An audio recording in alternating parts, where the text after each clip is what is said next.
എങ്ങനെ പറയാന്ന് എനിക്കറിയില്ല. പക്ഷെ എന്തായാലും എനിക്ക് ഇഷ്ടമായിരിക്കുന്നത്. നിങ്ങൾക്കും ഇഷ്ടമായെന്ന് ഞാൻ വിചാരിക്കുന്നു.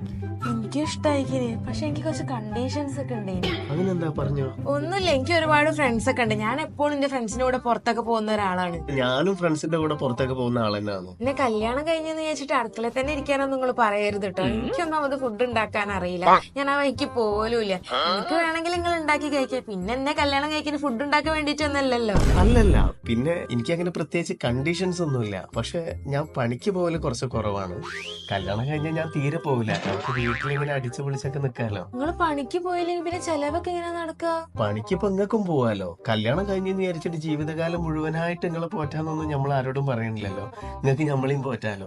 നിങ്ങൾ പോയി കൊണ്ടുവരാ, ഞാൻ വീട്ടില് പാചകങ്ങളൊക്കെ വെച്ച് അടിച്ചു പൊളിച്ച് നമുക്ക് ജീവിക്കാം. അപ്പൊ വീട്ടിൽ തന്നെ ഇരുന്ന ആൾക്കാർ എന്തെങ്കിലും പറയൂലേ? ആൾക്കാരെന്തെങ്കിലുമൊക്കെ പറഞ്ഞോട്ടെ, നമ്മൾ അതൊന്നും നോക്കണ്ട. നമ്മൾ കുറച്ച് പുരോഗമന ചിന്താഗതിയുള്ള ആൾക്കാരല്ലേ. ആൾക്കാരോട് പോയി പണി വെക്കാൻ പറയും. അപ്പൊ നിങ്ങൾ എത്രയും പെട്ടെന്ന് ഒരു പണി എന്തെങ്കിലും സെറ്റാക്കി ഞാൻ കല്യാണത്തിന് നോക്കിയാ പറയാം.